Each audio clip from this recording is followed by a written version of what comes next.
Comme c'est l'automne et on est en plein dans le temps des citrouilles, on s'est dit qu'aujourd'hui, ce serait une bonne idée de vous partager notre recette de flan thaïlandais dans une courge. Et même si c'est une recette qui est assez facile d'exécution, il faut quand même bien suivre les étapes pour être sûr de ne pas avoir de mauvaises surprises. Je vous avoue que durant mes tests, il y a 2 fois que j'ai vraiment raté la recette et aujourd'hui, je vais vous partager tous les trucs que j'ai appris en cours de route pour pas que vous fassiez les mêmes erreurs que moi. Bon, on commence ça en regardant la liste des ingrédients. Si vous voulez la version imprimable, le lien va être en dessous de la vidéo. La première chose qu'on va voir ensemble, ça va être le choix de la courge. Et la courge qu'on utilise aujourd'hui, c'est la Buttercup ou la Cabocha. Et essayez d'en choisir une qui va être de petite taille, idéalement autour de 1,5 kg. Et là, la mienne est 1,8 kg, c'est un petit peu plus gros que prévu. Il y a des chances que je manque de mélange à flan pour remplir l'intérieur, mais on a des options si jamais ça arrive. Et celle que je vais utiliser aujourd'hui est encore très verte, un genre de vert forêt, mais elle a une grosse tache orange sur le côté, ça prouve qu'elle est bien mûre. Mais je devine qu'elle ne sera pas à son plus sucré, ni à son plus crémeux, parce qu'elle est quand même assez verte encore. L'autre que j'ai ici aurait été de la bonne couleur, c'est un genre de vert foncé qui tire un petit peu sur le kaki, mais celle-là était un peu trop grosse, 2,3 kg pour être exact, et j'avais pas envie de faire une double recette de flan, parce que ça fait quand même une très grosse quantité. Mais je confirme qu'avec une courge de cette couleur-là, la chair est vraiment très bonne, très sucrée, très crémeuse. Personnellement, juste pour la texture de la chair et le goût, j'aurais choisi celle-là. C'est vraiment juste une question de grosseur de courge. Si jamais vous avez une courge qui devient brune ou légèrement orangée partout, ça c'est peut-être un peu trop mûr. L'autre jour, j'ai voulu faire la recette avec une courge qui avait cette couleur-là et juste en la vidant, en grattant avec la cuillère, toute la chair se désagrégeait. La courge était plus que mûre, était comme rendue au stade de décomposition. Fait que je ne l'ai pas utilisée finalement. Et en plus de choisir la couleur de la courge, on essaie d'en prendre une qui va avoir le dessous plat. Parce qu'il ne faut pas oublier que la courge, on va devoir la déposer. Des fois, il va y avoir un petit mognon en dessous de la courge et ça peut faire en sorte qu'elle ballotte de chaque côté et on veut vraiment qu'elle se tienne droit. Et là, un aspect qui est un petit peu plus dur à déterminer au moment de choisir la courge, ça va être l'épaisseur de la chair. Des fois, on pogne des courges qui ont la chair très épaisse et il y en a d'autres qui vont avoir la chair assez mince. Si la chair est très épaisse, le trou à l'intérieur va être plus petit. Et au contraire, si la chair est trop mince, là, ça va faire un trou qui est plus grand. Ça se peut que des fois, on fasse la recette et qu'on ait trop de mélange à flan et des fois, on va en manquer. À chaque fois, c'est une surprise. Bon, une fois qu'on a sélectionné la courge parfaite, on va découper un trou sur le dessus pour être capable de la vider. On fait un trou d'environ 3 pouces. J'utilise un couteau à steak pour ça, je trouve que c'est ça qui va le mieux.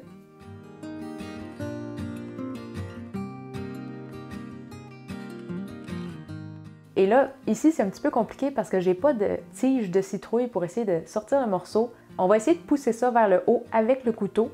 C'est un peu laborieux, mais avec un peu de patience, on y arrive. On va couper les petites fibres ici. On va pouvoir cuire ce morceau-là avec le restant de la courge si on ne veut pas gaspiller aucune chair. Et on va aller vider l'intérieur de la courge avec une cuillère en métal. Et si vous voulez, vous pouvez garder les graines, les nettoyer et les griller pour les manger. Bon, la chair est un peu plus mince que j'aurais espéré, mais c'est correct, on va faire avec ça. On va aller la nettoyer sous l'eau du robinet. Je la rince quelques fois jusqu'à temps que l'eau coule propre.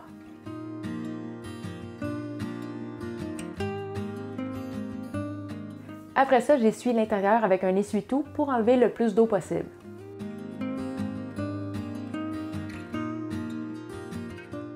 Et on garde la citrouille de côté.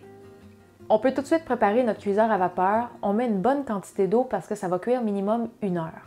Et on va commencer à chauffer ça tranquillement pendant qu'on prépare le flan. Ah, puis ça peut avoir l'air un peu niaiseux à dire, mais assurez-vous que votre courge entre bien dans votre cuiseur à vapeur. Des fois, avec les petits cuiseurs en bambou, le panier n'est pas assez profond et le couvercle pas assez bombé, ça se peut que vous ne soyez pas capable de bien fermer votre cuiseur.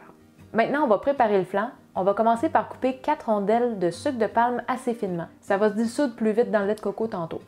Mon sucre se coupe quand même assez bien au couteau parce que mon paquet était neuf, mais si vous avez des vieilles rondelles de sucre de palme dans votre garde-manger, ça se peut que ça soit rendu dur comme de la roche. Un petit truc, vous pouvez les mettre un peu au micro-ondes, allez-y 10 secondes à la fois, et après ça, vous pourrez le couper un petit peu plus facilement au couteau. Faut juste pas le mettre trop longtemps au micro-ondes, je l'ai fait une fois, je pense, 30 secondes d'une shot, et mon sucre avait fondu et durci comme un caramel. Fait qu'allez-y vraiment 10 secondes à la fois. Et une fois que le sucre est coupé, on peut mettre ça dans une casserole. Dans la même casserole, on va ajouter une demi-conserve de lait de coco, donc 200 ml. Et là, prenez du bon lait de coco, pas du léger parce que ça serait plus dilué avec de l'eau et le flan va moins prendre. On ajoute 2 cuillères à thé de farine de riz. Ça va juste aider à ce que le flan se tienne un peu mieux. une demi-cuillère à thé de sel, et ça c'est vraiment juste pour bien balancer le côté sucré. Et là, c'est pas critique si vous l'avez pas, mais on va aussi mettre 2 feuilles de pandan pour bien parfumer le flan. C'est très subtil comme saveur, donc si vous l'avez pas, c'est correct aussi. Et juste pour aider la saveur à mieux se dégager, on va faire des nœuds dans les feuilles. On va maintenant chauffer le mélange à feu doux moyen et on va remuer avec une spatule. On ne doit pas faire bouillir le mélange, on veut juste le réchauffer un petit peu pour aider le sucre à se dissoudre. Et si jamais vous goûtez le mélange à cette étape-là, paniquez pas, ça va être très sucré, je le sais. N'oubliez pas que ça va être mélangé à des œufs et ça va être mangé avec une courge qui a des goûts beaucoup plus neutres. Donc tout va se balancer à la fin. Dès qu'on voit que le sucre est dissous, on peut retirer la casserole du feu et enlever les feuilles de pandan. On va maintenant préparer nos œufs. On en a besoin de 5 de format large. Et on va les fouetter jusqu'à ce que les jaunes et les blancs soient bien mélangés. On va ensuite verser doucement le mélange de lait de coco dans les œufs, tout en fouettant. Ici, mon mélange est encore un peu chaud, mais c'est correct si c'est devenu température pièce. Et j'en profite aussi pour vous rappeler de vous abonner à notre chaîne si vous ne voulez pas manquer aucune recette à chaque semaine. Et là, il reste juste à passer notre mélange au tamis pour enlever les grumeaux.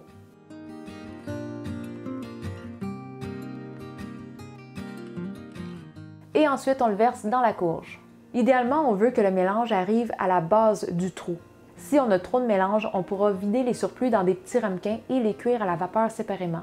Mais si, comme moi, il vous en manque un petit peu, vous avez 2 options. On pourrait faire rapidement une demi-recette pour le flan et remplir ce qui nous manquait, ou on pourrait juste le cuire comme ça va laisser un petit trou qu'on pourra soit le laisser vide comme ça au moment de servir, ou qu'on pourra remplir avec de la crème fouettée. Bon, une fois que la courge est remplie avec le flan, on va la déposer dans un moule à gâteau. Parce que je vous le dis, ça peut arriver que la courge fende de bord en bord durant la cuisson et le flan va s'écouler. Au moins, dans un moule à gâteau, on va aller récupérer le flan. Il va juste cuire dans le fond, on pourra le manger à la cuillère. Et moi, j'utilise un moule à charnière juste parce qu'on va pouvoir enlever les contours. On n'aura pas besoin de manipuler la courge après la cuisson. Et un autre petit truc pour éviter que la courge fende trop, ça va être de mettre du papier d'aluminium. Donc, on se prend un morceau de papier et on le froisse un petit peu entre les mains. On va remplir l'espace vide qu'il y a entre la courge et les bordures du moule. Ça va comme créer une petite pression sur la courge, ça va la garder ensemble. Bon, tout est en place. On met ça dans le cuiseur vapeur qui est déjà en train de bouillir. On peut aussi ajouter le top de la citrouille si on veut pouvoir le manger plus tard. On va baisser ça à feu doux moyen et on laisse cuire pour minimum 1 heure. L'eau, elle devrait bouillir et faire des petits remous à la surface, mais il ne faut pas que ça fasse une grosse ébullition. Si ça bouille et que votre couvercle il bouge un petit peu parce qu'il y a trop de vapeur, ça c'est beaucoup trop fort, il faut réduire le feu. Et je l'ai testé de faire une cuisson à feu plus fort, moins longtemps, comme 45 minutes, et je vous confirme que le flan était vraiment pas cuit, il était cuit comme à 10%.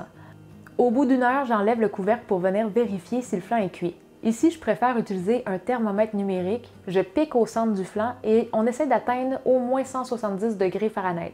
Et là, attention, si vous faites ça comme ça, la vapeur est quand même très chaude. Mettez-vous des gants si vous êtes moins tolérant à la chaleur. Et si on n'atteint pas la température qu'on a besoin, on referme le couvercle et on prolonge le temps de cuisson. Pour cette courge-là, j'ai cuit 1h25 au total. Vous pourriez aussi tester la cuisson en piquant une tige de bambou. C'est ça que je faisais au début, mais il y a comme une petite pogne avec ça. Le dessus du flan, ça va être la première chose qui va cuire parce que c'est ça qui est vraiment proche de la chaleur. Donc, une fois qu'on pique, ça se peut qu'à l'intérieur, ça soit encore liquide, mais lorsqu'on le retire, le dessus du flan va comme nettoyer le bâton. Donc, des fois, on s'imagine que le bâton ressort propre, mais non, c'est juste parce que le flan sur le dessus a comme nettoyé le bâton. Je me suis fait prendre une fois et mon flan était vraiment pas cuit. Je vous suggère vraiment d'utiliser un thermomètre pour vérifier la cuisson. Une fois que le flan est cuit, on éteint le feu et on sort la courge du cuiseur. On va la laisser refroidir un petit peu. Et là, on voit que ma courge a quand même fendu. C'est pas tant la chair qui va fendre, mais surtout la peau. Mais ça, c'est complètement normal. Pour vrai, j'ai fait 6 fois le dessert pour mes tests et à toutes les fois, la courge, elle a fendu. Fait que peu importe la couleur de la courge, le stade de mûrissement, l'épaisseur, je vous dis, ça fend à toutes les fois. Peut-être que chez vous, vous serez chanceux puis ça fend pas du tout. Vous m'en donnerez des nouvelles. Et là, moi, j'attends un petit peu avant d'enlever le papier d'aluminium, juste parce que quand la courge est chaude comme ça, elle est encore très fragile et on voudrait pas qu'en retirant, elle s'affaisse toute. Et là, si vous voulez manger ce dessert-là chaud, vous pouvez le laisser refroidir un petit 30 minutes sur le comptoir avant de le couper, mais si vous préférez le manger froid, On commence par le refroidir sur le comptoir 30 minutes et après, on le transfère au frigo. Vous pourrez mettre une petite pellicule de plastique sur le dessus. Au frigo, ça prend peut-être un 6 heures minimum avant de refroidir complètement, donc laissez-les jusqu'au lendemain. Et si, comme moi, vous aviez un espace vide que vous voulez remplir avec de la crème fouettée, ça, il faut absolument le garder au frigo pour le refroidir complètement parce que sinon, votre crème va redevenir liquide. J'ai fait de la crème fouettée, vous pouvez en faire nature ou en faire de la sucrée. Et on va insérer la crème fouettée dans la courge. On peut y aller à la cuillère ou utiliser une poche à douille. Allez-y avec l'option de votre choix. Il faut juste essayer de bien la compacter pour enlever toutes les petites poches d'air. Et après ça, c'est prêt. On va pouvoir enlever la charnière, le papier d'aluminium et on va la couper en tranches.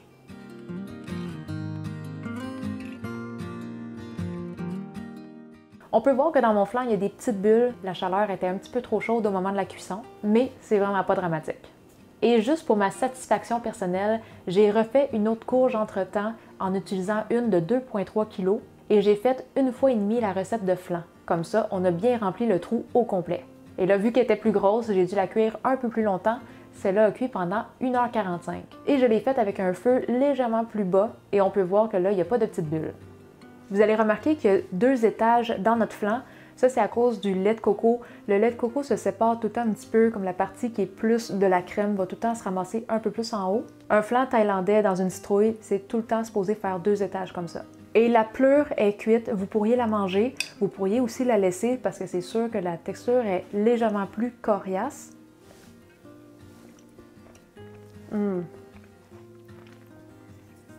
C'est tellement crémeux, il est bon. Bon dessert. Vous remarquerez que le flan tout seul il est un peu sucré, mais lorsque vous le combinez avec la courge, là, toutes les saveurs s'équilibrent vraiment bien. Onctueux, crémeux en bouche, excellent! Comme toujours, si vous avez des questions pour nous, la meilleure place pour ça, c'est le groupe Facebook Cuisine Asiatique Fait Maison. Et là-dessus, on se dit à la semaine prochaine. Bye bye! Pour Jack, on a fait de la purée avec la citrouille. Il va juste pas manger le flan. T'as-tu faim? Miam, miam, miam! Yeah!